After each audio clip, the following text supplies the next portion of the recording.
मैं सबसे पहले माननीय शिक्षा मंत्री धर्मेंद्र प्रधान जी का अभिनंदन भी करना चाहता हूं और उन्हीं से प्रश्न भी है, क्योंकि हमारे उत्तर प्रदेश के प्रभारी के रूप में अभी प्रचंड बहुमत से भारतीय जनता पार्टी चुनाव जीत के आई है। इसके लिए मैं उत्तर प्रदेश की जनता के तरफ से आपका और आदरणीय प्रधानमंत्री जी का अभिनंदन करता हूं और एक पूछना चाहता हूं कि ये IIT वाराणसी और नाइगाटा यूनिवर्सिटी जापान, ये दोनों विश्वविद्यालयों में संयुक्त अनुसंधान शिक्षा पर संगोष्ठियों के लिए छात्रों या संकाय सदस्यों के चयन हेतु क्या किसी समिति या बोर्ड का गठन कर दिया गया है? यदि हाँ, तो उसका विवरण क्या है? और निष्पक्ष चयन हेतु क्या कोई मापदंड बनाए गए हैं या बनाए जा रहे हैं? माननीय मंत्री जी। देख जी, आदरणीय सदस्य की जानकारी सही है। पिछले 1 फरवरी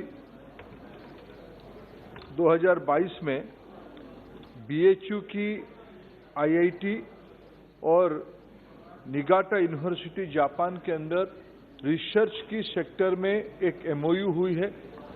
विशेष करके जो पोस्ट कोरोना चैलेंजेस सबके सामने आई है, बायोमेडिकल इंस्ट्रूमेंटेशन, मटेरियल साइंस के ऊपर ऑप्टिक्स इंस्ट्रूमेंटेशन, ऐसे सारे फ्रंटियर एरिया में हर एक साल 3-3 विद्यार्थी 1 साल की अवधि के लिए दोनों यूनिवर्सिटी की जो तयशुदा मानक दोनों ने बनाई है, ऐसे साल भर के लिए जाएंगे। दोनों की खर्चा दोनों यूनिवर्सिटी उठाएंगे। इसमें जापान साइंस एंड टेक्नोलॉजी के सेक्टर में, इकोनॉमिक सेक्टर में हमारी बहुत भरोसामंद मित्र है। ये MOU और विशेष करके हमारी जो NEP बनी है, NEP में दुनिया की क्वालिटेटिव इंस्टीट्यूशंस के साथ भारत की रिसर्च को ग्लोबल स्टैंडर्ड तक ले जाने के लिए हमारी इनिशिएटिव है। यूनिवर्सिटीज सारे स्वतंत्र हैं अपना MOU करने के लिए। उस दिशा में पूर्वांचल के और भारत के एक महत्वपूर्ण इंस्टीट्यूशन BHU IIT जापान के साथ MOU किया है। ये भारत की विद्यार्थियों के लिए आने वाले दिनों में मील की पत्थर साबित होगा। माननीय सदस्य, आप बहुत देर तक खड़े होकर बात कर रही हो। मैं सभी माननीय सदस्यों का आग्रह करता हूं कि सदन में बातचीत न करें। माननीय सदस्य जी, माननीय मंत्री जी से मैं आपके माध्यम से ये प्रश्न पूछना चाहता हूं कि खास करके पूर्वी उत्तर प्रदेश में, पूर्वांचल के इलाके में, हमारे यहाँ जब से उत्तर प्रदेश में यशस्वी जोगी जी के नेतृत्व में जब सरकार बनी है, शिक्षा के क्षेत्र में बहुत अच्छा काम हुआ है।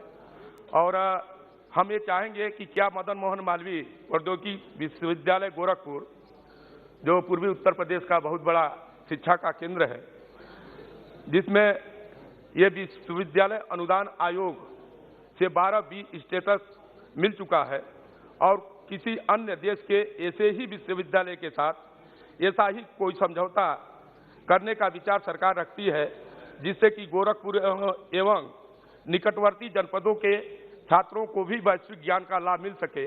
यदि हाँ, तो क्या विवरण है? देखिए, ये एक अलग प्रश्न है, लेकिन अगर आपकी अनुमति है तो मैं थोड़ा इसके एक विस्तार से उत्तर देना चाहूँगा। अध्यक्ष जी, उत्तर प्रदेश एक बहुत बड़ा प्रांत है। उत्तर प्रदेश हमारी देश की 1/5 पॉपुलेशन की आबादी रखता है और भौगोलिक इलाका भी इतना बड़ा है। जिस क्षेत्र से माननीय सदस्य आते हैं, सलेमपुर से, पूर्वांचल से, वहाँ गोरखपुर की उन्होंने नाम लिया मदन मोहन मालवीय टेक्निकल यूनिवर्सिटी के साथ। वहाँ कई मामले में इन दिनों में भारत सरकार की इनिशिएटिव रही है, एम्स पहुंची है। बहुत सारे बेसिक वहाँ की जो स्वास्थ्य, पर्यटन, अर्थनीति के बारे में बहुत अच्छे काम हो रहा है। रिसर्च की दृष्टि से हम निश्चित रूप में उत्तर प्रदेश की जो प्रतिबद्धता देश के है, उत्तर प्रदेश को आगे लेने के लिए शिक्षा उसमें एक प्रमुख अंश है। पहले से ही गोरखपुर एक हमारी पूर्वांचल की प्रमुख शिक्षा पीठ है, उसको 21वीं सदी की एक आधुनिक शिक्षा पीठ बनाने के लिए इस सदन की अपेक्षा को निश्चित रूप में भारत सरकार पूरा करेगी। श्री रवि किशन जी, श्री गौरव गोगोई। धन्यवाद अध्यक्ष महोदय। यूक्रेन से बहुत से भारत के छात्र आज भारत वापस आए हैं और हम सभी को उनके भविष्य के बारे में चिंता है, विशेष रूप से कि वे बच्चे जो आज अपने शिक्षा में 5वीं या 6ठे सेमेस्टर में हैं, तो उनके भविष्य की शिक्षा के लिए भारत सरकार वर्तमान में मेडिकल एजुकेशन देखेगा। सर, मेडिकल भी है और दूसरे भी है, अगर इनके पास डिटेल्स है तो वो बता सकते हैं। तो उनके भविष्य के लिए भारत सरकार आज भारत के अंदर या विभिन्न प्रदेशों में जहां से वो आए हैं, यूक्रेन के निकट प्रदेशों में जो सेंट्रल यूनिवर्सिटीज है, क्या उनके साथ कोई नीति या कोई वार्तालाप सोच रही है ताकि इन बच्चों का भविष्य में अंधकार न आए और इनकी जो शिक्षा है वो पूरी तरीके से संपूर्ण हो? शायद इसमें स्वास्थ्य विभाग भी जुड़ा हुआ है क्योंकि शिक्षा मंत्री है और ये सभी का चिंता है। मेरी आशा है कि इस पे शिक्षा मंत्री कुछ बोल पाएंगे। धन्यवाद। आप अध्यक्ष जी, आपने सही फरमाया, एक अलग प्रश्न है, लेकिन गौरव जी बड़े हमारे अच्छे मित्र हैं। कभी कभी प्रजातंत्र में अच्छे बातों को पसंद करना भी चाहिए। पहले तो मैं गौरव जी जैसे, विशेष करके गौरव गोगोई जिस विरासत से वो आते हैं और मैं व्यक्तिगत रूप में मेरा मित्रता है, मैं अपेक्षा कर रहा था वो उनकी पार्टी और सदन की ओर से माननीय प्रधानमंत्री जी को ऑपरेशन गंगा के लिए बधाई देना चाहिए। मैं आपको निवेदन करता हूं, ऑपरेशन गंगा प्रधानमंत्री के नेतृत्व में हुआ, लेकिन 130 करोड़ भारतीयों की एक कलेक्टिव विजडम कैसे होती है अपने बच्चों के लिए, ये उसके प्रमाण है। जब ले ही आए हैं उनको, उनके भविष्य में भारत सरकार सामूहिक रूप में उनको डॉक्टर बनाने के लिए जो जो व्यवस्था रहेगी उसकी चिंता करेगी। आप उसमें अस्वस्थ रहिए। आज तो उनको संभालने के लिए उनको शौक से निकालने की टाइम है। आप उस सभी लोग हम उसी में लगे। Question number 165 Chinnilal Sahu. माननीय मंत्री महोदय। अध्यक्ष जी, उत्तर सदन की पटल पे।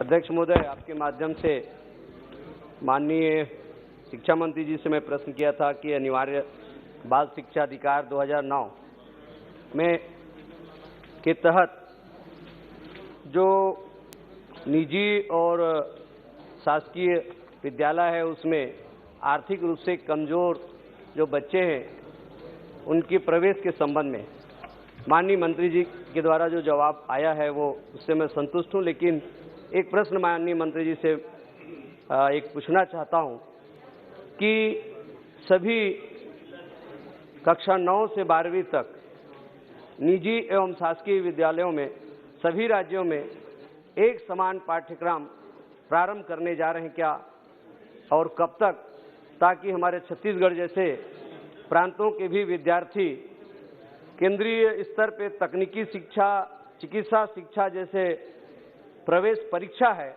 उसमें वो अन्य प्रांतों के विद्यार्थियों के साथ उनके प्रवेश में सक्षम हो सकें। अध्यक्ष जी, माननीय सदस्य ने राइट टू एजुकेशन एक्ट 2009 के तहत जो एक कमिटमेंट है गरीब बच्चों को सरकारी स्कूल के साथ साथ निजी और अनुदान, गैर अनुदान प्राप्त स्कूल में भी पढ़ाने के लिए ये एक सेंट्रल स्पॉन्सर स्कीम है जिसमें 60% भारत सरकार अपना देनदारी देती है, 40% राज्य सरकारें देते हैं। ये बड़े सफलता के साथ देश भर में चली रहा है। उन्हीं की सदस्य जिस राज्य से आते हैं, छत्तीसगढ़ से, वहां भी लगभग 2,76,000 विद्यार्थी अभी 2 साल से पढ़ रहे हैं। ये धीरे धीरे भारत सरकार ऐसे जो विद्यार्थी है उनको डीबीटी के माध्यम से, हमारी सरकार की वित्त विभाग की एक प्रायोरिटी है, सारे भारत सरकार की जो लाभ है उसको डीबीटी में पहुंचाए, उसमें भी हम लोग काम कर रहे हैं। एक उन्होंने पूरक प्रश्न पूछा है, क्या देश भर में एक ही पाठ्यक्रम होगा क्या? शायद ये व्यवहारिक भी नहीं है, लेकिन जो मूल स्पिरिट है, अभी एनईपी में, राष्ट्रीय शिक्षा नीति में नेशनल कैरिकुलम फ्रेमवर्क बनाने की काम शुरू हो गया है। सारे राज्य भी अपना अपना कैरिकुलम बना ही रहे हैं। इसमें एनईपी की जो एक ग्रेटर फ्रेमवर्क है, पढ़ाई के साथ कमाई, वोकेशनल एजुकेशन को, स्किल को महत्व देना, इसी में समानता लाने के लिए काम शुरू हुई है। और फिर मैं आपकी अनुमति से सदन की ओर से माननीय प्रधानमंत्री जी और वित्त मंत्री जी को इस बार धन्यवाद दूंगा। पहली बार बहुत वर्षों के बाद भारत सरकार की शिक्षा विभाग की खर्चा 1 लाख करोड़ रुपया से ज्यादा हुआ है। ये सब इसी प्रकार की कल्याणकारी योजना में खर्चा हो रहा है। भारत सरकार भारत के बच्चों को 21वीं सदी में एक सक्षम नागरिक बनाने के लिए कटिबद्ध है। Manish Tiwari ji. Yes sir, yes Manish, after आपका बहुत बहुत धन्यवाद। अध्यक्ष जी, वर्ष 2009 में यूपीए की सरकार जब ये निःशुल्क और अनिवार्य शिक्षा का कानून लेके आई थी और जो प्राइवेट अनएडेड स्कूल्स हैं उसमें 25% आरक्षण का जो प्रावधान किया था, उससे करोड़ों करोड़ों बच्चों को इस देश में फायदा हुआ है, उनको शिक्षा मिल पाई है। अध्यक्ष जी, मैं आपके माध्यम से माननीय मंत्री जी से ये कहना चाहता हूं कि इसमें एक बहुत बड़ी प्रैक्टिकल समस्या आ रही है, और वो प्रैक्टिकल समस्या ये है कि ये जो कानून है ये 6 वर्ष से लेकर 14 वर्ष तक है। जब बच्चा 9वीं क्लास में पहुंचता है और अगर किसी प्राइवेट अनएडेड स्कूल में है तो स्कूल उनको ये कहता है कि 10वीं क्लास से या तो आप फीस दीजिए या अपने बच्चे को स्कूल से निकाल दीजिए। अब वो जो माँ बाप हैं उनके पास वो प्राइवेट स्कूल की फीस देने की क्षमता नहीं है, और 9वीं क्लास में अगर वो अपने बच्चे को किसी इंग्लिश मीडियम स्कूल से निकालकर किसी और स्कूल में लेकर जाते हैं तो वहां पे उस बच्चे का एडजस्टमेंट नहीं हो पाता। मैं मंत्री जी से आपसे ये आग्रह करना चाहता हूं कि ये जो कानून है इसमें संशोधन करके ये निःशुल्क और अनिवार्य शिक्षा 6 से लेकर आप 18 वर्ष तक कीजिए, जिससे जो बच्चा नर्सरी में भर्ती होता है वो 12वीं क्लास तक निःशुल्क शिक्षा प्राप्त कर सके। ये मेरा आपको सुझाव है।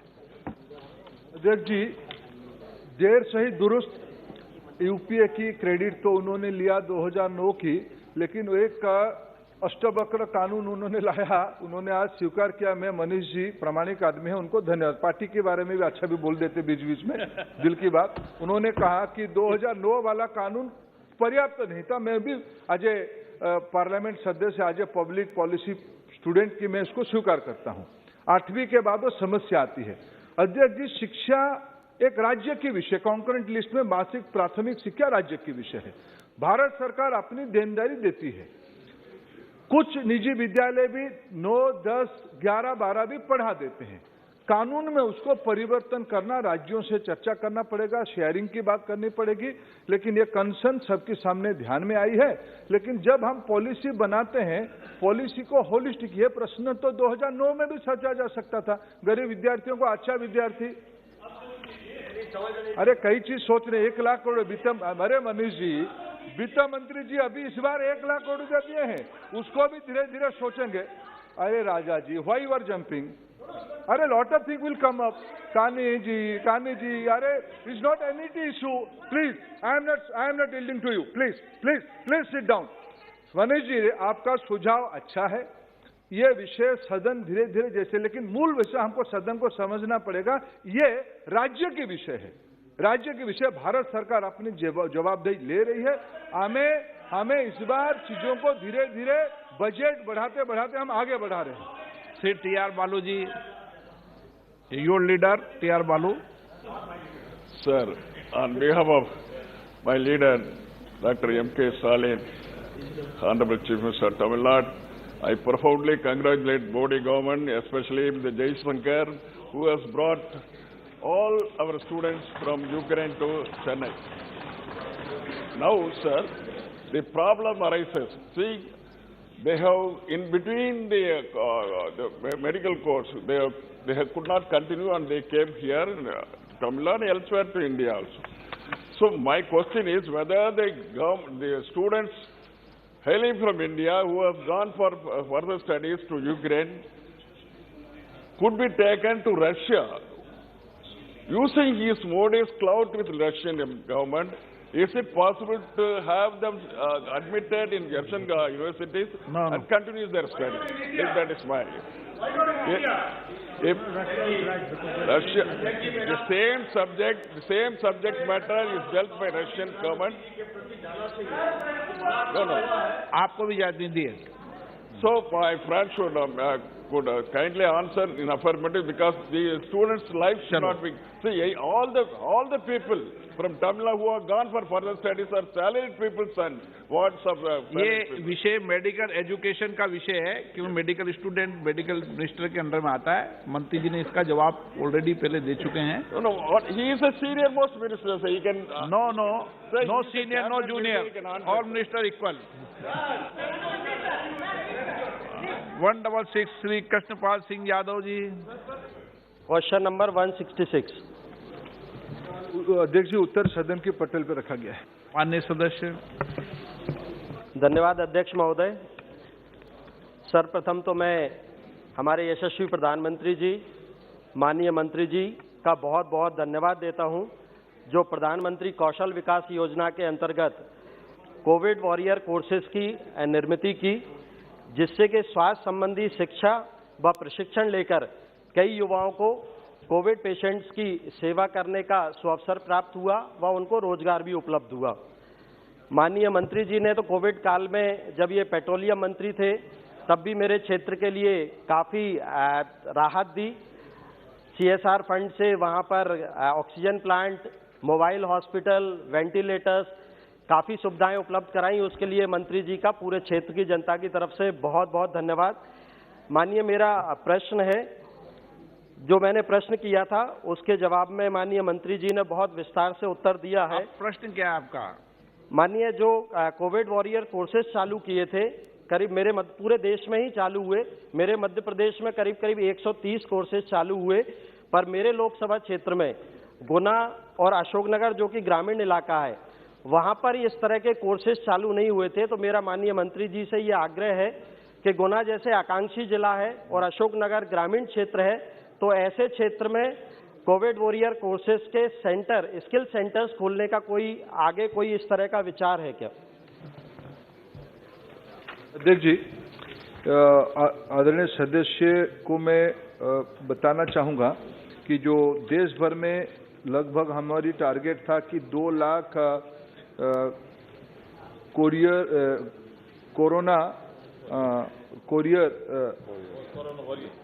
Corona warrior course, cross course हम लोग शुरू करें।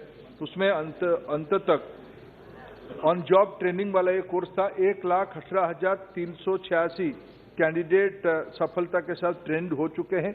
उसमें मध्य प्रदेश में 130 सेंटर के अंदर 10,718, और माननीय सदस्य जो गुना जिले के बारे में बात कहा, गुना जिले में 2 सेंटर में 208 नौजवानों को ऑन जॉब ट्रेनिंग दिया गया है।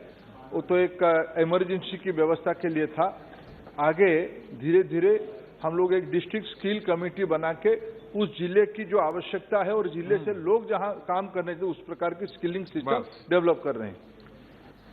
आपका सुझाव सही है कि इसमें डिस्ट्रिक्ट काउंसिल बनाकर उनके सुझाव के आधार पर ही काउंसलिंग कराएंगे तो ज्यादा बेटर रहेगा। हाँ, माननीय सॉल्वेंट पूछना चाहते हैं? माननीय मंत्री जी, कौशल विकास, जो प्रधानमंत्री कौशल विकास योजना है, इसके तहत वाकई में कई युवाओं को उनकी प्रतिभाओं को निखारा गया है। कई कोर्सेज से उन्हें रोजगार भी उपलब्ध हुआ है, और ऐसे रोजगार मेले हर जिले में लगातार लगते हैं और शायद सभी सांसद उन मेलों में जाते हैं। मैं अपने क्षेत्र के युवाओं की तरफ से माननीय मंत्री जी का धन्यवाद देता हूं। इसके साथ साथ माननीय, मैं एक प्रश्न पूछना चाहता हूं। अभी सरकारी अस्पतालों और कोविड सेंटर्स में सेफ्टी ऑडिट की शायद बहुत ही ज़रूरत है।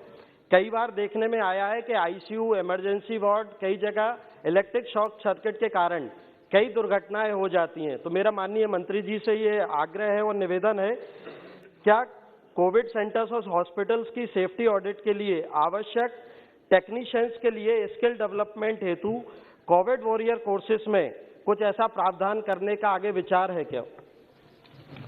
जी, ये अध्यक्ष सदस्य ने अच्छा प्रश्न उठाया। जैसे जैसे हमारी स्वास्थ्य विभाग इस बार जो challenge I, hospital, equipments, oxygen, इस प्रकार की जब नया नया चीज आ रहा है, उसकी सुरक्षा भी एक चिंता बढ़ा रही है। उस दृष्टि से भारत सरकार विशेष करके एनसीवीटी संबंधित स्टेक होल्डर से चर्चा करके नए नए कोर्स भी हम बना रहे हैं। ये एक डायनेमिक प्रोसेस है। इसमें भी जो मेडिकल सेफ्टी, मेडिकल इक्विपमेंट्स की और हॉस्पिटल की सेफ्टी सिक्योरिटी की ऑडिट का जो स्किल ट्रेन चाहिए, उसको भी हम कोर्स को खोलना चाहेंगे। धन्यवाद अध्यक्ष जी कि आपने मुझे पूरक प्रश्न पूछने की अनुमति दी। सरकार ने कोविड वॉरियर्स के क्रैश कोर्स की अच्छी योजना बनाई। हमने पिछले 2 वर्षों में ये भी देखा है कि कोविड वॉरियर्स के साथ साथ आशा वर्कर्स ने भी अच्छा काम किया है और उनकी संख्या पूरे देश में मुझे लगता है कि 10 लाख से भी ज़्यादा है और आज वो सब एडॉक बेसिस पर कार्यरत है और बहुत वर्षों से रेगुलराइजेशन और पे स्केल बढ़े, इसके लिए मांग कर रहे, आंदोलन कर रहे। मेरे मंत्री जी से ये प्रश्न है कि इस कोर्स में कितने आशा वर्कर्स ने एनरोल किया और क्या सरकार इस कोर्स के माध्यम से आशा वर्कर्स के लिए एक डेडिकेटेड रीस्किलिंग या अपस्किलिंग के लिए कोई प्रावधान करेगी क्या, जिससे उनको गेनफुल एम्प्लॉयमेंट मिल सके? अध्यक्ष जी, इसकी जो लगभग 1,18,386 ऑन सर्विस, ऑन जॉब जो ट्रेन किए, उसमें आशा कितने हैं अभी तो तथ्य मेरे पास नहीं है, मैं सदस्य को बता ही दूंगा। लेकिन ये बात सही है, सारे कामों में जो मैन पावर लग रहा है उसकी अपस्किलिंग, रीस्किलिंग की निरंतर आवश्यकता है। भारत सरकार की योजनाएं उस दिशा में काम कर रही है। श्री 167 श्री मोहन भाई कुंडारिया। माननीय मंत्री जी। सर, सभा पटल पे रखा है। राजेश चुड़ासना जी। माननीय अध्यक्ष जी, मैं आपके माध्यम से माननीय मंत्री जी से पूछना चाहता हूं कि वन्य जीवों द्वारा फसलों और किसानों को और फसलों मवेशियों को नुकसान पहुंचाए जाने की संख्या में पिछले काफी समय से वृद्धि हुई है। सरकार द्वारा किसानों और उनके परिवार को नुकसान का मुआवजा तो दिया जाता है, लेकिन मैं आपके माध्यम से यह जानना चाहता हूं कि इस समस्या के समाधान और मुआवजा की राशि में वृद्धि के लिए राज्य सरकार की तरफ से कोई प्रस्ताव प्राप्त हुआ है कि नहीं? यदि हाँ तो उसका ब्यौरा क्या है? यदि नहीं तो केंद्र सरकार द्वारा इसके ऊपर विचार किया जाएगा कि नहीं? माननीय अध्यक्ष महोदय, वन्य जीवों के द्वारा 2 तरह के नुकसान रहते हैं। एक सामान्य रूप से जो वहाँ रहने वाले लोग हैं, मैन ह्यूमन कॉन्फ्लिक्ट के कारण वहाँ पर उनकी जान को खतरा होता है या दुर्घटना के कारण वो घायल वगैरह होते हैं, उसके लिए मुआवजे का प्रावधान हमारे मंत्रालय के द्वारा किया जाता है। और ऐसी स्थिति में अगर किसी की मृत्यु होती है तो 5 लाख रुपए, और अगर ग्रेवियस इंजरी होती है तो 2 लाख रुपए, माइनर इंजरी होती है तो वो उस घटना के हिसाब से दी जाती है। अन्य राज्य सरकारों के द्वारा इस पर अन्य एडिशन राशि को भी दिया जाता है। लेकिन जहाँ तक फसलों के नुकसान की बात है, फसलों के नुकसान के लिए प्रधानमंत्री फसल बीमा योजना के अंतर्गत फसलों के नुकसान की राशि प्रदान की जाती है, जो मुख्यतः राज्य सरकारों के द्वारा ही वितरित की जाती है। श्री ए राजा जी। In my constituency, the human-animal conflict is a big issue in Nilgiris. Sir, I have come across personally 3 persons were consecutively in 1 month period were attacked by tigers, and those who lost life were at risk. Sir, what happened administratively after your advisory? Any direction or any disposal or final decision has to be taken. If your chief wildlife warden of the concerned state has to go to the area and he has to discuss with the collector and Gram Panchayat and the district forest officer. For this, numerous days are being taken to have a final decision. Meanwhile, we have to lose the loss of life. Sir, my humble suggestion is, if any new advisory is going to be issued in such a manner, the local district collector, district magistrate and the district forest officer with the consultation with Gram Panchayat, the final decision has to be taken whether such animal has to be removed or they have to be taken care of somewhere, shifted to somewhere else. Final relocated. Final decision is now with the government. The government has to go to the remote area. My constituency is 300 kilometers away from Chennai. So Chief Wildlife Warden and Chief Conservator of Forest, so Secretary of the Forest, with the consent of the Forest Minister, has to go and have a discussion, for which 15 days is not enough. Meanwhile, lot of people are going to be taken. So this is a serious issue, must be addressed properly, sir. New advisory. माननीय अध्यक्ष महोदय, जो फरवरी 2021 में हम लोगों ने guideline जारी करी थी, उसमें हम लोगों ने ये भी कहा था कि जहां पर कन्फ्लिक्ट तुरंत होता है, कुछ एडहॉक राशि पहले तुरंत उपलब्ध करा दी जाए, ताकि जो मरने वाले जो हैं उनके आश्रितों को तुरंत राशि मिले, बाद में उसका निष्पादन होता रहे। और इसके लिए हमने स्टेट लेवल पे कोऑर्डिनेशन कमेटी बनाई है। अगर तमिलनाडु की कोई बात है तो हम तमिलनाडु गवर्नमेंट से बात करेंगे कि वो इतना इनइफेक्टिव क्यों है। नहीं, एक जंगली जानवर से जो फसल नुकसान होती है ना, उसके लिए भी एक विस्तृत गाइडलाइन होनी चाहिए। आपने भी लिखा है, उस उत्तर में लिखा है कि एक मिनट, जंगली जानवर के अंदर जो फसल नुकसान, उसकी गाइडलाइन ग्राम पंचायत को आपने अधिकार दिए हैं, उसकी एक व्यापक रूप से गाइडलाइन फिर प्रदेशों को चले जाए। जी, निश्चित रूप से मंत्रालय इसकी गाइडलाइन को जारी करेगा। प्रश्नकाल समाप्त।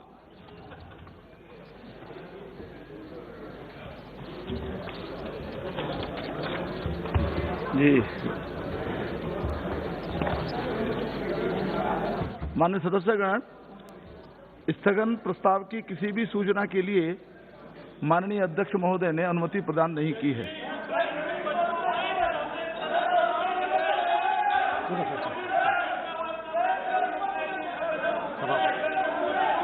सभा पटल पर रखे जाने वाले पत्र आइटम नंबर 3, श्री पंकज चौधरी जी। मैं आपकी कार्यसूची में मेरे नाम के सामने उल्लिखित कागज से सदन के पटल पर रखता हूँ। आइटम नंबर 4,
पक्ष में हुआ, हवालों के पक्ष में हुआ, प्रस्ताव स्वीकृत हुआ।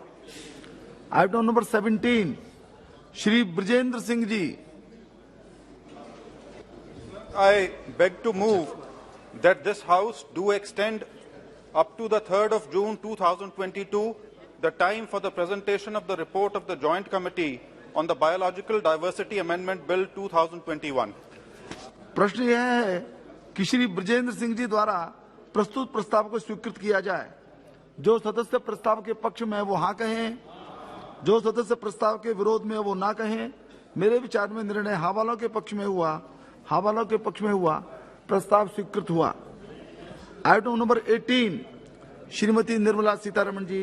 Sir, I rise to present a statement in Hindi and English, both versions, of estimated receipts and expenditure of the Union Territory of Jammu and Kashmir for the year 22-23.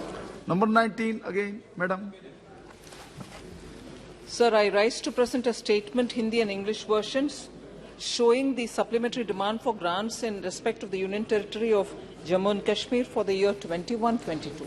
Item number 20, G. Sir, I rise to again present a statement, Hindi and English versions, showing supplementary demands for grants, third and the final batch for 21 and 22. Item number 21, Shrimati Nirmala ji. Sir, I rise to present a statement again in Hindi and English versions, showing demands for grants, excess grants for 18 and 19. माननीय सदस्यगण, नियम 377 के अधीन मामलों को सभा पटल पर रखा जाएगा। जिन माननीय सदस्यों के 377 के अधीन मामले स्वीकृत किए गए हैं, वह कृपया निर्धारित समय में उनको पटल पर पहुंचा दें। Item number 23, Shrimati Nirmala Sitharaman ji.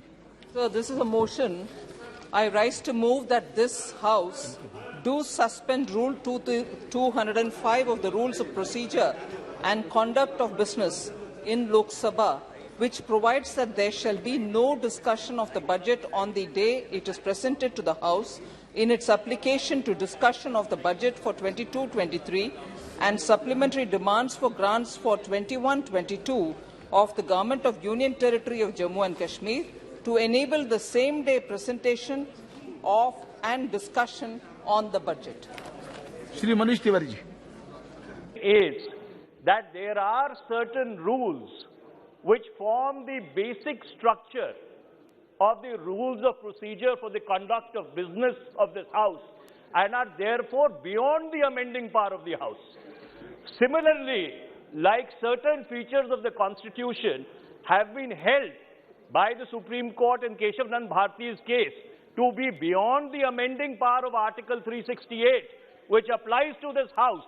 Similarly, there are certain rules which are sacrosanct because the scrutiny of budgets is the primary responsibility of this House, and in the case of Jammu and Kashmir, which does not have an elected legislature, and this House substitutes itself for the legislature of Jammu and Kashmir, that duty becomes even far more compounded. So therefore, under those circumstances, my objections are twofold.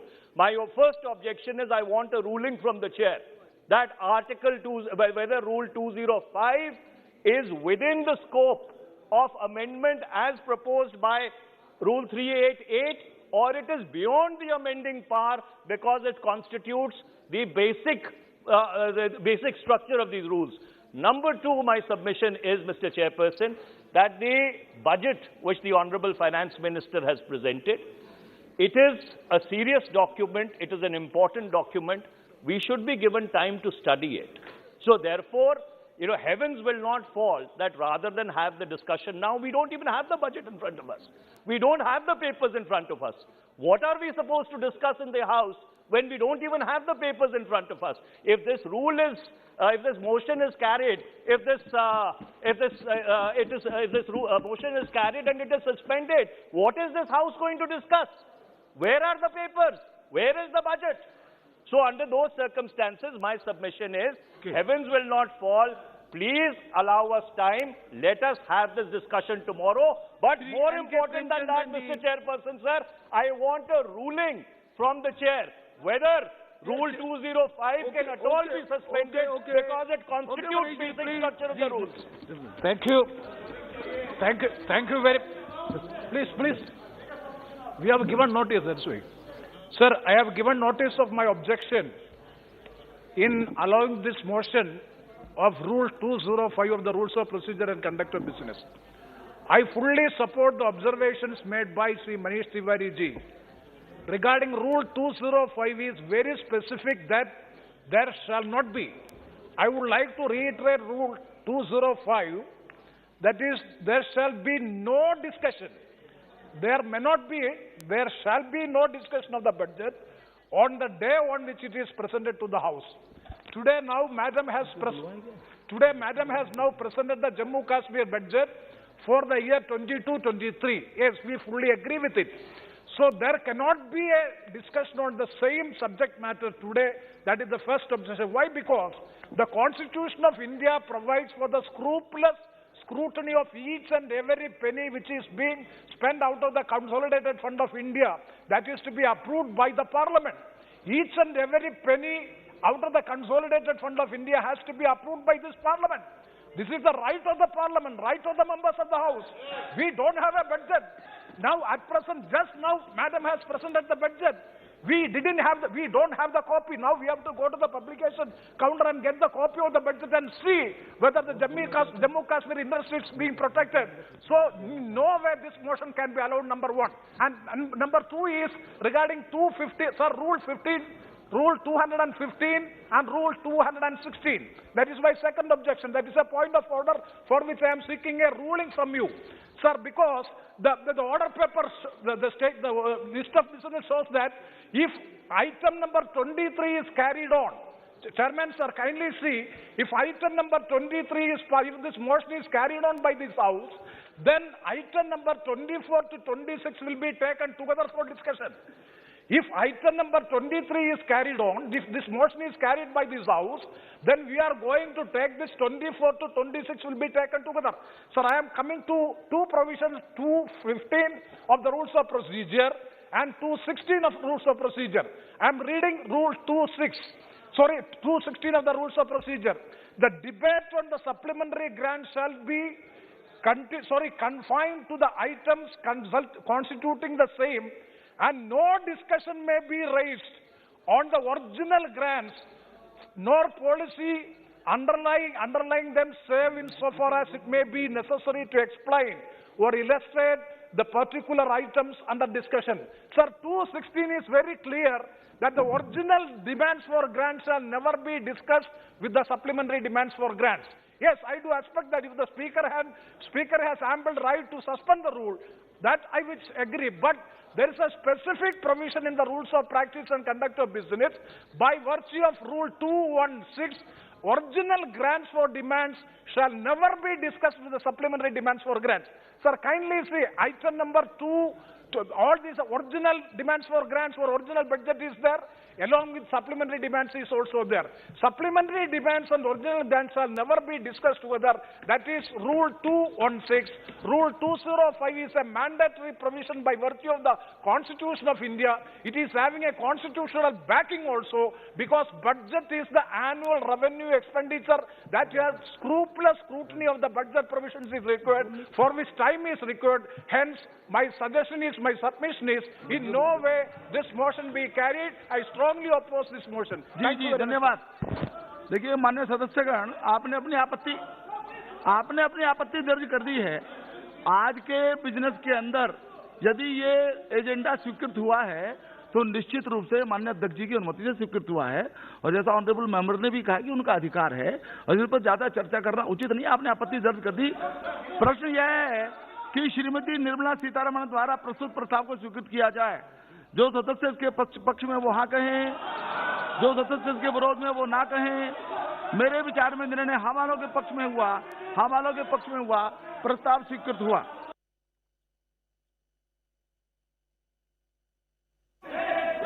आदरणीय बालू जी, 0 hour begins now, please. You were asking to give some chance, now please start. No problem, sir. Please. Sir. I have given, I have told that यदि honourable speaker उन्होंने इसको एजेंडे में लिया है तो ये फाइनल है, इट्स ऑल। आपने भी इस बात को कहा कि उनका अधिकार है, उस अधिकार को मान्य करना ही चाहिए, उस पर कोई चर्चा की आवश्यकता नहीं है। बालू साहब सर, आप पर सब बोलिए ना, 0 hour please. Sir, Government of India is the largest employer of the country. Government of India is the largest employer. Sir, more than 22.55 crores organized इसके बाद चर्चा होगी तब बोलिए। employees are there in this country. They are contributing EPF. Sir, in 2016, according to 7th Pay Commission, the employees are entitled to get 18,000 rupees as minimum wages. But Government of India has not come forward to extend 18,000 and divided by 2, 9,000 as pension per month. That means 9,000 rupees pension per month. They have to extend. But Government of India has not given any consent to 9,000. But they slashed to 3,000. Even after slashing to 3,000, they are not extending 3,000. They are extending only the minimum pension is 1,000 rupees only. I don't know what is the reason behind it. Now, adding insult to the injury, yesterday or day before yesterday, they have slashed the interest from 8.5% to 8.1%. It is the most dangerous issue which the EPF committee has agreed to 8.1%. This is not good, sir. I demand the EPF committee should restore 8.5% interest on EPF, and at the same time, they should give a minimum pension of 3,000 what they have agreed during the discussion with the laborers. Thank you, sir. Sir, हमारे सुदीप्ता को बोलने दीजिए sir. 0 our में बोलना चाहते हैं क्या Sudipta? 0 our में कोई विषय रखना चाहते हैं क्या? वो विषय पूर्ण हो चुका। कल्याण साहब बैठिए, आप प्लीज बैठिए। कल्याण साहब, 0 आवर में कोई सबमिशन आपका हो, नहीं केवल 0 आवर में कोई सबमिशन हो तो please. Yes, issue which was raised by Manish Tiwari. Sir, today this issue was discussed on the advisory committee meeting. In the BSc. Sir, listen now. Sudipta, it is not question of 0 hour now. This issue was discussed. No. That is over now. Sir, आप सुनिए ना पहले, expand कर देंगे बाद में. This issue was discussed in the business advisory committee. The minister was also present. Their honorable speaker agreed that without circulation of the budget speeches to the members, how they can take part in the discussion. आप बहुत वरिष्ठ So he said that, no. that the decision has been adopted. No. At least 2 hours minimum time to be given for studying the budget.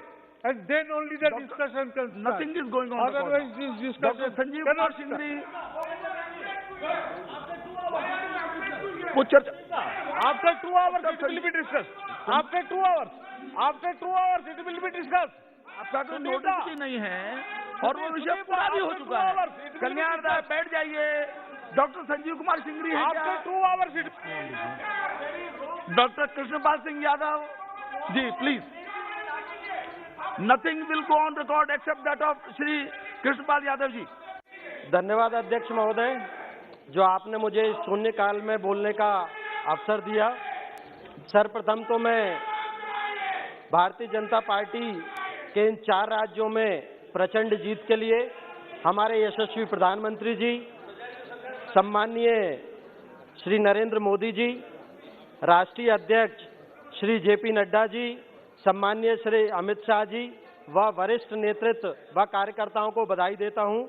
माननीय, मैं आपके माध्यम से सरकार को बहुत बहुत धन्यवाद देता हूं कि मेरे द्वारा रखी गई मेरे संसदीय क्षेत्र गुना लोकसभा की क्षेत्रीय मांगों को स्वीकृति प्रदान की, परंतु प्रशासनिक व अन्य कारणों से उन योजनाओं का व स्वीकृत सुविधाओं का क्रियान्वयन आज तक नहीं हो पाया है, जिसमें से प्रमुख रूप से स्वास्थ्य के क्षेत्र में एनएचएम के माध्यम से सभी जिला अस्पतालों के चिकित्सा सुविधाओं में वृद्धि, अशोकनगर में केंद्रीय विद्यालय का निर्माण, शिवपुरी में क्रांतिवीर तात्या टोपे जी का विश्व स्तरीय संग्रहालय का निर्माण, गुना में पासपोर्ट सेवा केंद्र का निर्माण, शिवपुरी में माधव नेशनल पार्क में टाइगर सफारी संचालित करना, माननीय और भी अन्य कई कार्य जो स्वीकृत हुए हैं, पर धरातल पर ठीक से आज तक क्रियान्वयन नहीं हुआ है। आपके माध्यम से मेरा सरकार से निवेदन है कि मेरे संसदीय क्षेत्र में केंद्र की योजनाओं के क्रियान्वयन में हो रही देरी को तत्काल संज्ञान में लेकर गंभीरता से विचार करते हुए उचित व आवश्यक कार्रवाई करने का कष्ट करें। धन्यवाद। Shri P V Mithun Reddy ji. Sir, thousands of students from Andhra Pradesh who've been pursuing their medical education in Ukraine, they have been evacuated from Ukraine. Sorry, not only Andhra Pradesh, throughout the country, thousands of students have been brought back, and their future is very uncertain. So we don't know when things will come back to normalcy. And most of them are poor students, sir. Their parents have put their lifetime earnings into this. So through yourself, I demand the government, these students may be relocated in the Indian colleges, sir. But the tuition fees or the medical fees are very high in our country, sir. So it should be on par with or where it is feasible for them to get admitted here. The government should devise a mechanism as a one-time case. All the students who have come back, sir, they should be relocated in various colleges in the country. And also, sir, the government should take steps to put more medical colleges, and they should also encourage states where they are constructing new medical colleges. Thank you, sir. Shri Margani Bharat ji. Shri Margani Bharat ji. Shri Harish Dwivedi ji. ठीक, हरीश जी। बहुत बहुत धन्यवाद माननीय सभापति जी। सभापति जी, मैं आपका ध्यान अपने संसदीय क्षेत्र बस्ती सहित संपूर्ण उत्तर प्रदेश में छुट्टा पशुओं से होने वाली समस्याओं की ओर दिलाना चाहूँगा। महोदय, छुट्टा पशुओं की वजह से विशेषकर किसान भाइयों को अनेक समस्याओं का सामना करना पड़ रहा है।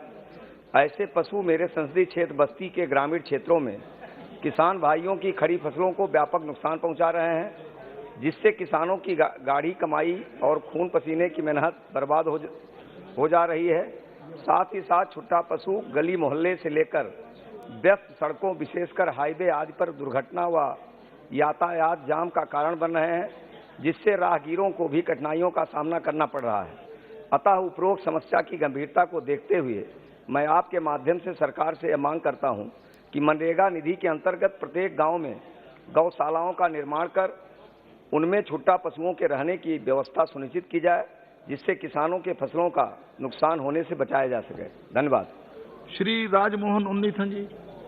जी sir,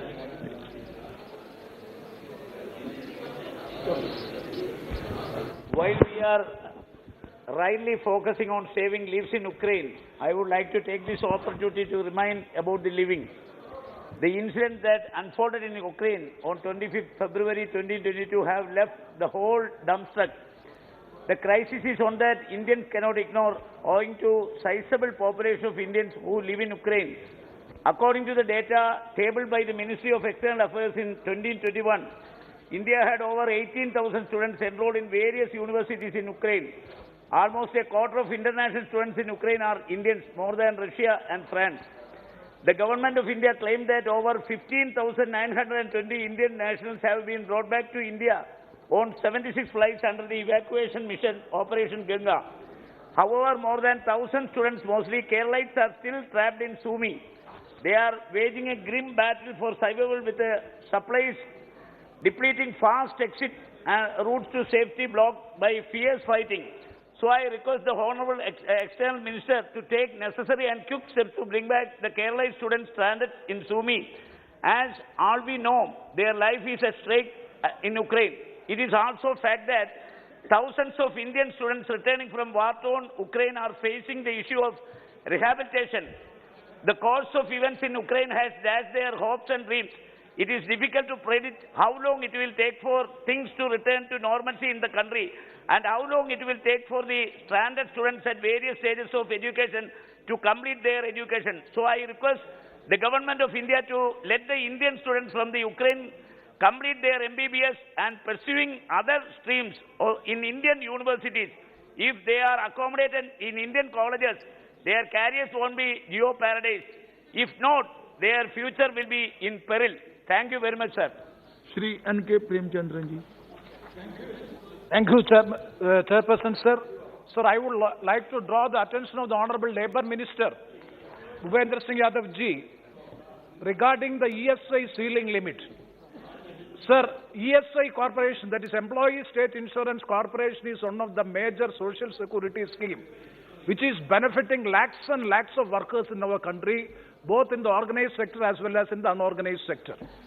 But it is quite unfortunate to note that the wage ceiling limit for the entitlement of ESI benefit scheme is rupees 21,000 per month.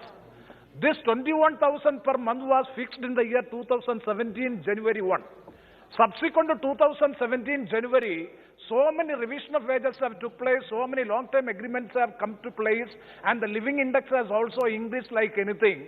But because of the salary has been enhanced, wages has been enhanced, lakhs and lakhs of workers were now out of the purview of the employees' state insurance scheme. So there is a proposal which is pending before the Labour Ministry that the ceiling limit, wage ceiling limit, has to be enhanced up to an amount of 50,000 or whatever it may be.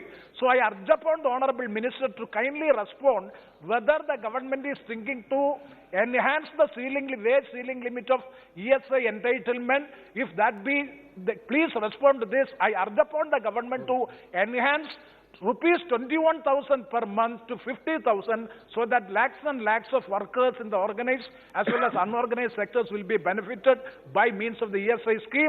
Now, ESI scheme is one of the best schemes prevailing in our country, getting super specialty treatment, even liver transplantation, everything is being getting. So kindly enhance the ceiling limit, wage ceiling limit up to 50,000 rupees. Please respond, sir, because this is a very important issue as far as the workers are concerned. Sir, please. Sir, Chairman, sir. सरकार के द्वारा नया social security code आया है और हम ये जानते हैं कि सोशल सिक्योरिटी कोड जो सरकार नया लेबर कोड पास किया है उसमें ईएसआईसी का दायरा और स्कोप बढ़ने वाला है और विभिन्न राज्यों में सोशल सिक्योरिटी कोड के अंतर्गत नियम बनाने का काम जारी है। केवल सोशल सिक्योरिटी कोड आने के बाद संगठित क्षेत्र नहीं, असंगठित क्षेत्र, गिग वर्कर और प्लेटफॉर्म वर्कर जैसे जो लोग हैं वो भी स्कीम में व्यापक रूप से स्वीकार किए जाएंगे। श्रम मंत्रालय द्वारा इसके फ्यूचर कैपेसिटी बिल्डिंग के लिए विभिन्न सब कमेटियों का गठन किया गया है, विभिन्न निर्णय बोर्ड के द्वारा लिए गए हैं और हम जानते हैं कि माननीय सदस्य महोदय ने भी जिस प्रकार कहा है कि one of the best scheme है, हम इसको सोशल सिक्योरिटी कोड के अंतर्गत विस्तृत करने का वैसे ही कार्य कर रहे हैं। डॉक्टर सुजय राधाकृष्ण जी, डॉक्टर सुजय राधाकृष्ण विखे पाटिल नहीं, श्री बालू भाई धानोरकर जी। धन्यवाद अध्यक्ष महोदय।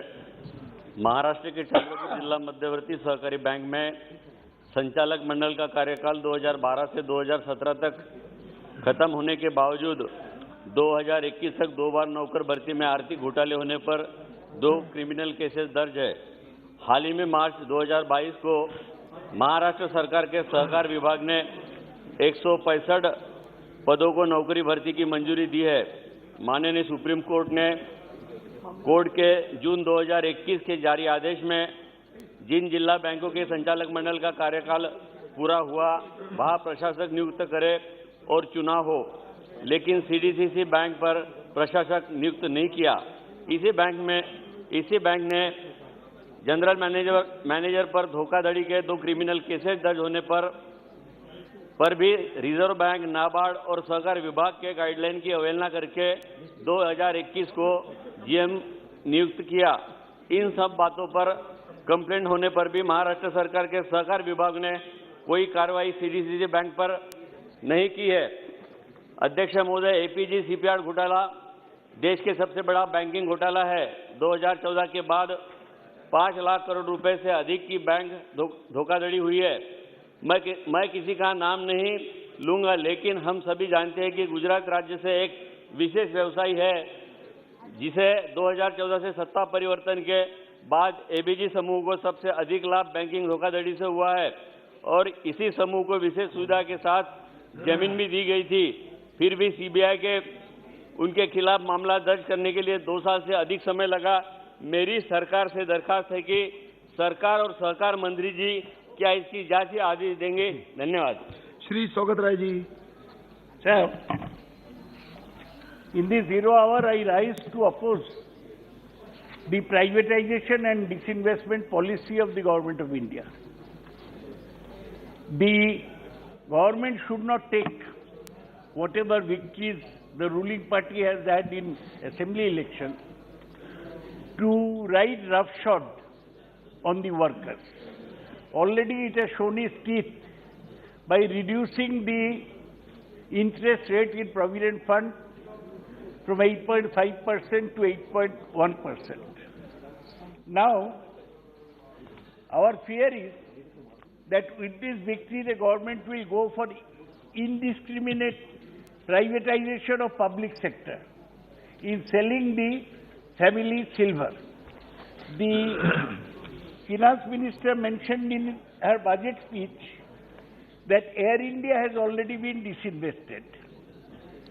Neelachal Ispat Nigam has been selected. The public issue of the LIC is expected shortly. 2 banks, nationalized banks, are soon to be privatized. And not only that, I have got a list of 36 public sector undertakings which are listed for strategic disinvestment. They include Alloy Steel Plant, Bharat Petroleum Corporation, BEML Project Development, Ferroscrap Nigam, Bhadravati Steel, Bengal Chemical, ITDC, Hindustan Antibiotics, and all that. So the government is planning to sell all the airports to private parties. It is planning to sell the port to private parties. And in a big way, it is going for the disinvestment in the railways. On behalf of people in my state, we oppose this indiscriminate policy of privatization. This is anti-labor, and corporations built up with people's money over the year is going to be given to private sector, who include Adani's, Ambani's, and now Tata's, who are the new favorite of the government. I totally oppose the disinvestment of public sector undertakings, including banks, railways, LICs, airports, ports, and big industries in the public sector. राजन बाबूराव विचारे जी। अध्यक्ष महोदय, मैं आपको धन्यवाद देता हूँ। मेरे लोकसभा क्षेत्र के अंतर्गत आने वाला ठाणे रेलवे स्टेशन के पूर्व की ओर मल्टी मॉडल ट्रांजिट हब का निर्माण, जिसकी परियोजना की लागत 260 करोड़ रुपए है, जिसमें 50% राशि ठाणे स्मार्ट सिटी लिमिटेड द्वारा और 25% राशि राज्य सरकार और 25% राशि ठाणे कॉरपोरेशन खर्च करेगी। ठाणे रेलवे स्टेशन स्थान पूर्व दिशा में 2.4 किलोमीटर की लंबाई का उन्नत एलिवेटेड बस मार्ग, 18,000 स्क्वायर मीटर उन्नत बस डेक का निर्माण ठाणे स्मार्ट सिटी लिमिटेड द्वारा किया जा रहा है। मैं उन्नत बस डेक के ऊपर मध्य रेलवे के भविष्य में 16,000 स्क्वायर फीट मीटर की व्यावसायिक इमारत का निर्माण करने, जिसका फायदा रेलवे को मिलेगा। इस परियोजना में 110 कार व 130 टू व्हीलर वाहनों का पार्किंग की सुविधा भी उपलब्ध होगी। सेटिस के निर्माण से यातायात की भीड़ कमी के साथ पैदल चलने वाले की बस पकड़ने में भी आसानी होगी। इस परियोजना तक का 40% कार्य पूरा हो चुका है और 39% राशि भी मिल चुकी है। इस परियोजना 2 अक्टूबर 2022 तक पूरा करने का लक्ष्य है। मैं आपके माध्यम से माननीय रेलवे मंत्री जी से निवेदन करता हूं कि इस परियोजना के बचे हुए काम को समय से पूरा करें और परियोजना में आवास और शहरी विकास मंत्रालय के अंतर्गत आने वाले ठाणे स्मार्ट सिटी लिमिटेड द्वारा मिलने वाली 50% निधि जल्द से जल्द उपलब्ध करने हेतु और परियोजना से संबंधित रुकावटों को भी जल्द से जल्द पूरा करने की संबंधित मध्य रेलवे विभाग को जरूरी दिशा निर्देश देने की कृपा करें। धन्यवाद। श्री के Suresh ji. Thank you, sir. Sir, the impact of the raging war in Ukraine on the lives of Indian students and other citizens remain a humanitarian and ethical issue to be dealt by the government as they have survived a war and are victims of the war due to loss of education, abrupt halt in studies and uncertain future, compounded by looming debt traps of families who took loans from securing the future of their children. Sir, the government must devise and establish a comprehensive policy for ensuring the future of students and guarantee their education to be unaffected and compensation granted to the students for their losses and their emotional, physical well-being restored. Thus, the government announcement that students who return from the Ukraine will be able to complete their education in India after screening test. And this entire process must be constricted in a student-friendly manner, where the condition of students who are suffering trauma must be given consideration.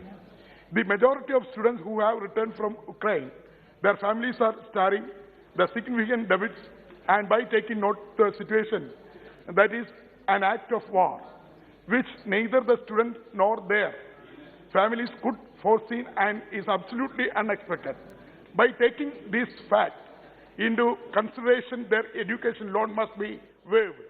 The students who have faced emotional trauma must be provided with a specialized care to help them overcome the terrifying experience they had to face the battle zone. The students must also be given supporting hand by the government to find their own livelihood.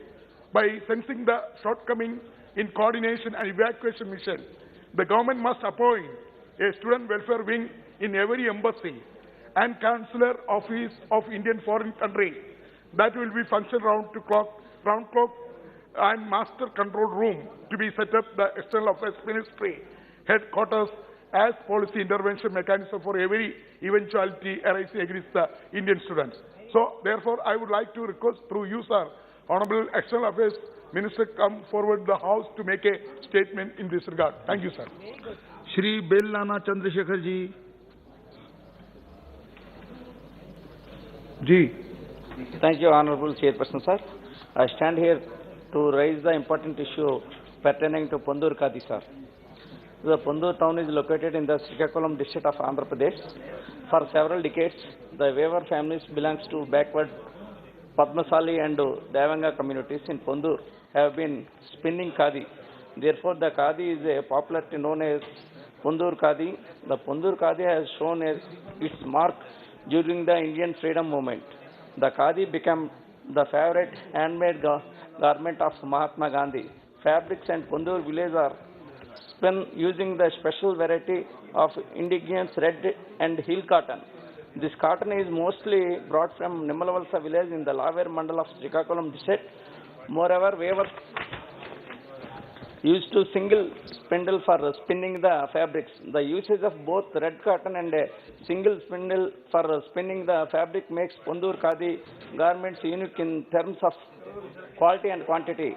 The geographical indication could help the Pandur Khadi gain prominence in the domestic and international market and boost exports of the fabric while providing legal protection. Further, I wish to inform that Srimati Nirmala Sitharaman, Honorable Minister for Finance, visited Pandur and conveyed her satisfaction about Pandur Khadi. Hence, I request the Minister of Commerce and Industry to take steps towards issuing a geographical identification tag for Pandur Khadi. The geographical identification will help promote the market to produce for the benefit of Pandur weavers and spinners. Thank you, sir.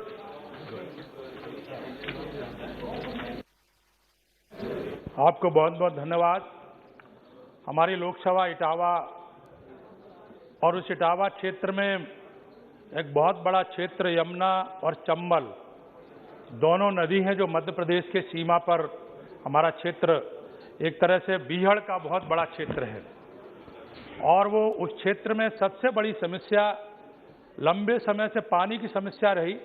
वहाँ पर बहुत दिनों तक मांग वहाँ पचनंद पर परियोजना बनाने की चलती रही और दूसरी उस बड़े क्षेत्र में लंबे समय से मांग होती रही कि वहाँ पर कोई बैंक खोली जाए जिससे वहाँ लगभग 150 गांव ऐसे हैं जिन 150 गांवों को जंगल से होकर के जहाँ पर रास्ता भी नहीं है क्योंकि वन विभाग के कारण वहाँ पर जो गांव जंगल में बसे हुए हैं वहाँ पर आज तक भी आज़ादी के इतने दिनों के बाद भी वहाँ पर पक्की सड़क अभी तक नहीं बन सकी है और उस पूरे क्षेत्र में बड़ी संख्या में लोग सेना में काम कर रहे हैं।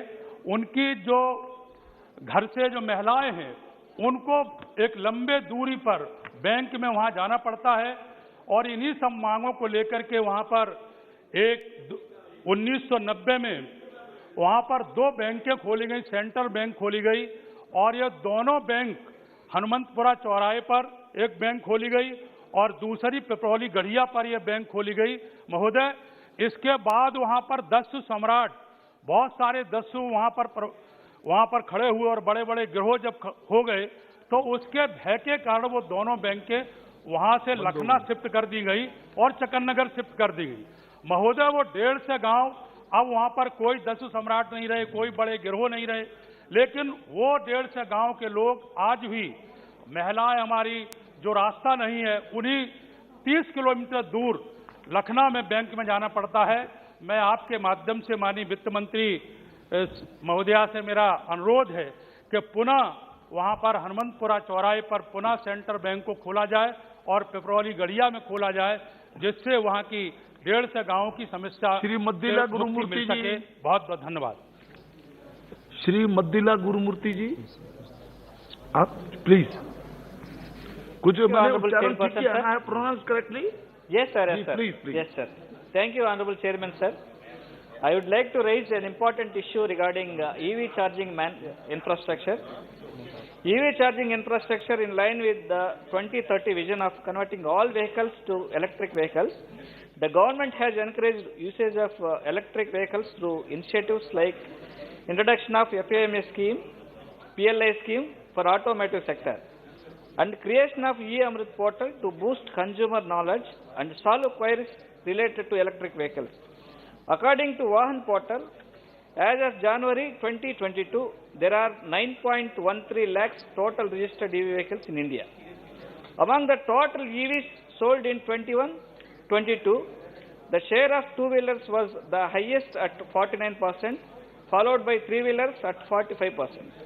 As per Bureau of Energy Efficiency, a total of 1,028 public charging stations have been installed throughout the country by January 2022, and the gap in the number of availability public charging stations to the number of registered EVs is very high. 9 mega cities like Surat, Pune, Ahmedabad, Bangalore, Hyderabad, Delhi, Kolkata, Mumbai and Chennai account for more than 900 stations, creating a disparity among cities across the state. For example, Tirupati of Andhra Pradesh, with floating population of 5.8 crores per annum, is not having single public charging station, which is much useful for the people. I would therefore request the government to expedite the process of providing accessibility to charging infrastructure and solve the issue of fragmented charging stations in India, especially in Tirupati of Andhra Pradesh. Thank you, sir. Thank you for giving me. Shrimati Supriya Sule ji. Stand here today as the Ministry of Commerce. The wholesale price index from November 2021 rose exponentially by 14.21%, sir. And due to that, the food prices and the fuel prices have really gone up. The diesel, petrol has crossed over 100 in various states, as well as the LPG cylinder gas has reached over 850. Sir, even the circumstances which are right now globally faced, which is what is happening in Russia and Ukraine, is going to impact our lives exceptionally, and it's really going to put the economy under a lot of pressure. The retail prices, the Consumer Affairs Department says between 2018 to 2021. I'll just give 2-3 examples, sir. The cooking oil prices have increased by 67%, palm oil by 61, moong dal by 44, urad dal by 54, tur dal by 49%, and so on. So I request the Honorable Government of India to step in. Anyway, the states are strapped and under a lot of financial pressures. GST money is not coming on time, so our social sector programs are affected. So how does the poor live in this country, sir? Even the Consolidated Fund of India, all the cess that is collected, be it road, be it agri, be it on all these petrol issues, all the cess, we don't even know where the cess goes. It goes to a centralized fund, but it's not necessarily spent only on that issue. So I would like to bring this to the notice of the central government. Please bring the prices down, help the state governments, because people are just recovering from the pandemic. There is a problem with the economy and people are struggling to make ends meet. So we all need to collectively put our minds and discuss this and resolve this and reduce the cess on all these. Shri itself months before the start of the war.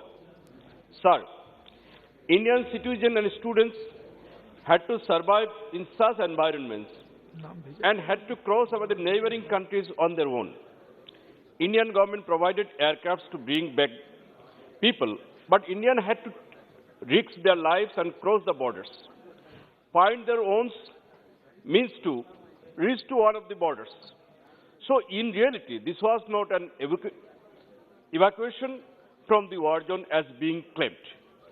Sir, having said that the most important part now is what will be the fate of Indian students studying in Ukraine whose future is full of uncertainties. Students are from various batches or years of medical college in Ukraine. Will the government of India bring out a policy whereby these affected students will be accommodated in various medical colleges across the country to complete their remaining medical studies? Having said that, it must also be kept in mind that these students should not be burdened with additional financial burden for completion of the courses.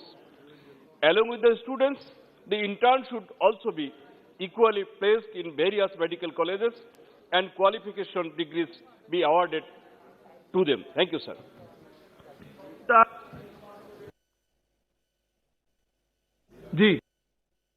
Sir, thank you very much, sir. Chairman, sir. Sir, no, I would like to bring to your knowledge, sir, the number of seats, MD, MS seats, vacant in our country due to very high cutoff score of NEET PG, sir.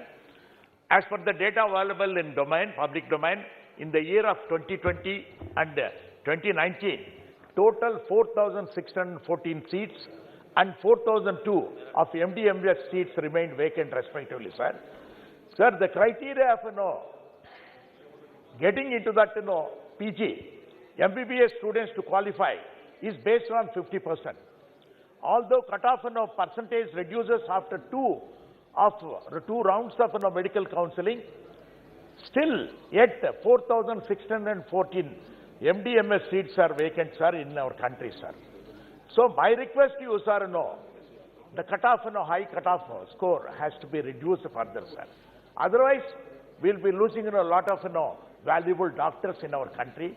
You know, sir, very well, sir, COVID-19 period, we have struggled for the doctors. So I request through you, sir, Honorable the Health Minister also, to look into that, sir, mainly that, so reduce the cutoff marks. That is the main thing, sir. And my one more submission, sir. All our colleagues are also discussed about that, the students from Ukraine have come back. Actually, in my parliamentary council also, a lot of people have come back, sir, students also, sir. Our Honorable Chief Minister, Y.S. Jagannath Reddy Garu has made a special team for bringing up the students also, sir. And their further continuation is in a question mark only. So they have to be accommodated here also in the Indian medical colleges, especially at what reasonable rates. Otherwise, see why the people, students have gone abroad is because the fee is very low there, sir. So this has to be taken into that, as an emergency, sir, and it has to be considered, sir. Thank you very much. Cut off के बारे में तो शायद कोई निर्णय हुआ है, cut off के बारे में कोई निर्णय हुआ है शायद। चलिए, स्पष्टीकरण आना चाहिए, सारे सदस्यों ने इस मुद्दे को उठाया है। आज सुबह शिक्षा मंत्री ने बस इतना ही बोला है कि सब बात सुनी गई है, वो देंगे जब उचित समझेंगे तब उसका वो ठीक है। आपने बात रखी, ठीक है, okay okay. Shri DM Kathir Anand ji ji. Thank you, Deputy Chairman, sir. Sir, Vellore city is known for prestigious education and medical institutions, is one of the fastest growing cities in the country, and enjoys a unique blend of rich heritage and culture to emerge as a model city. Upcoming defense corridor from Chennai to Bangalore adds more potential value to Vellore. Our Honorable Chief Minister Through M.K. Stalin, after assuming office in May 2021, has swiftly swung into action, initiated several measures to give an impetus to the smart city and several infra development projects. Sir, the infrastructural and civic needs of the city need to be taken up at the earliest. Power, water, waste disposal are common problems. Vellore is an ancient city town with many monuments and temples. These needs to be developed as a tourist spot. Sir, Vellore is like a bridging city connecting South Andhra Pradesh, Tamil Nadu, extending from Vellore, Ambur, Vanimbadi, Valaja, Ranipet and Arcad, and some borders of Tiruvannamalai also. These are dedicated business centers and need civic infrastructure, road and rail connectivity, power, IT connectivity.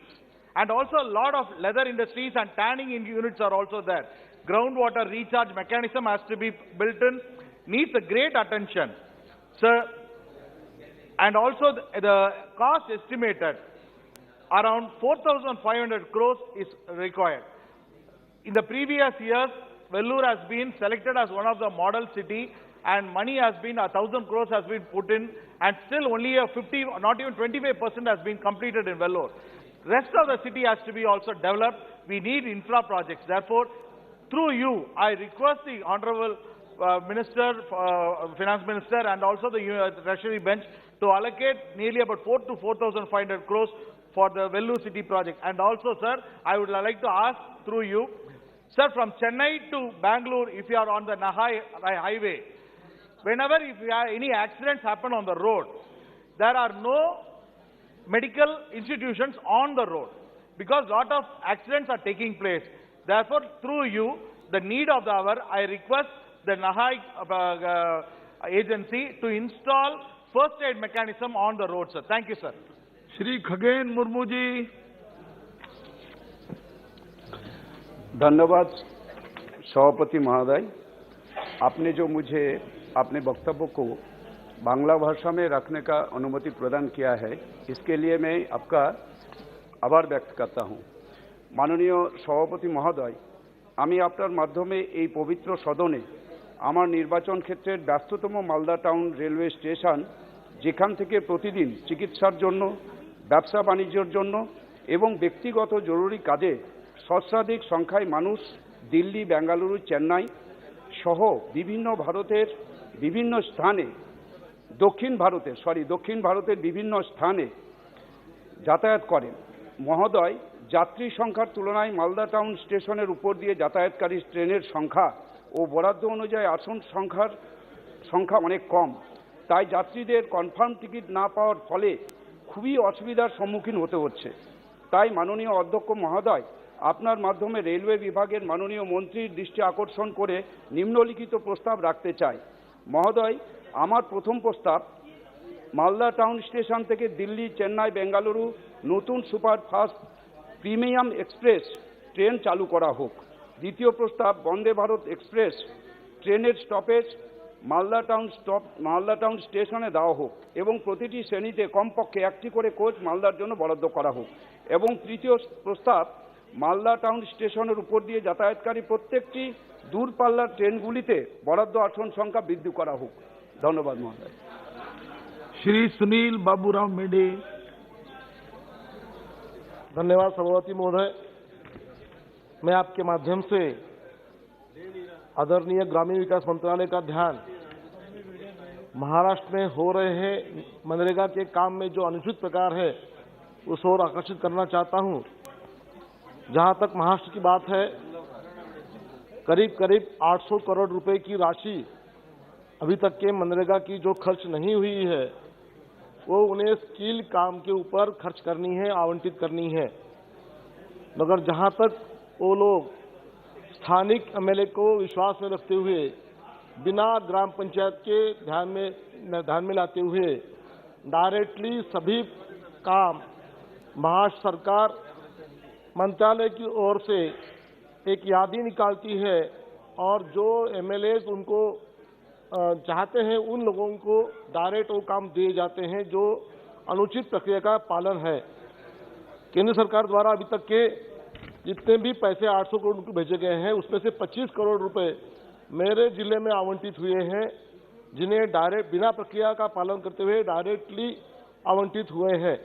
मुझे इसके बारे में आपसे विनती है कि यह पैसा गलत इस्तेमाल होने की आशंका है, इसलिए आदरणीय मंत्रालय से मैं अनुरोध करता हूं कि इसका जो आवंटित है वो रद्द किया जाए और जो प्रक्रिया का पालन होना चाहिए, जो ग्राम पंचायत के माध्यम से आना चाहिए, उस तरह से ही वो पैसा आवंटित किया जाए।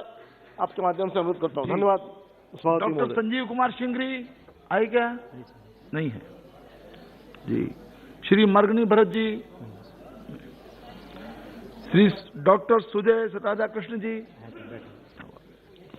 Thank you, sir, for giving me an opportunity to speak in the Zero Hour on a very important issue which has been pending since last few years.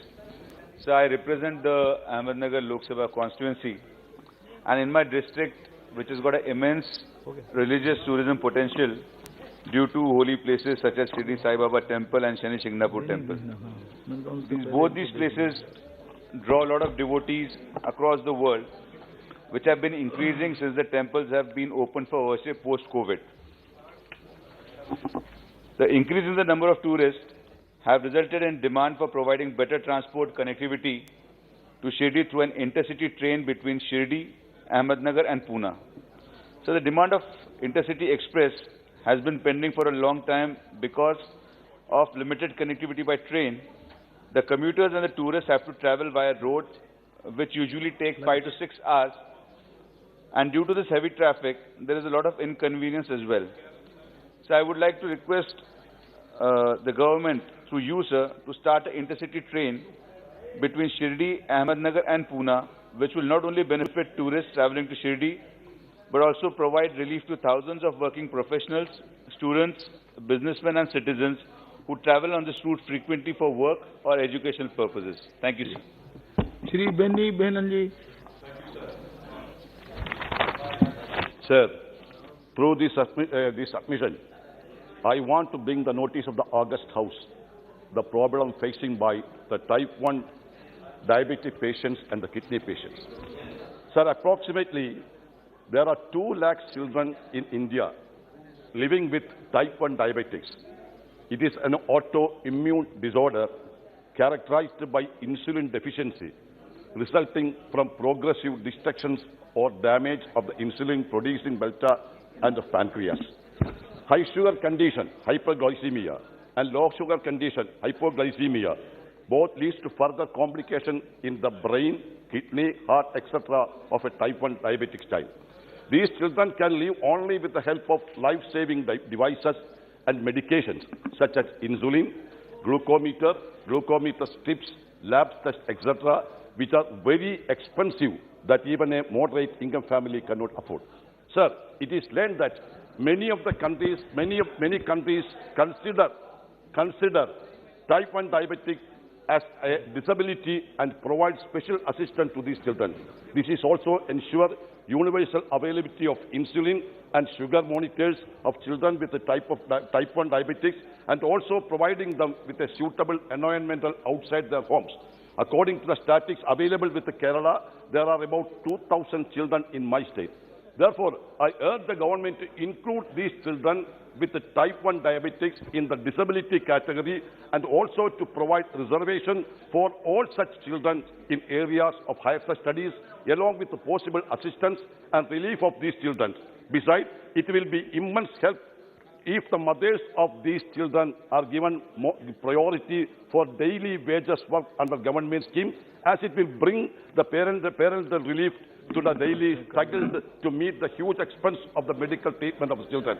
Sir, a similar placed community in our society are of those patients with a chronic kidney disease. These patients have to undergo dialysis twice or even thrice in a week, depending on the stage of the disease of each patient. The expense of the dialysis very depending, and number of dialysis required, and it may be up to 30,000 each month. A patient in stage of 5 kidney diseases may even require renal transplantation. Just one minute, sir. This is for the poor people. Renal transplantation, which costs rupees 10 lakhs to 20 lakhs. These patients and their family members are facing severe mental pain. So I request the government to include both the type 1 diabetics and the kidney patients in the list of this disability, so they will get the other help. Thank you, sir. सभा की कार्यवाही आज 2 बजे तक के लिए स्थगित की जाती है।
What is India's perspective on global issues? How is India navigating its bilateral and multilateral relations?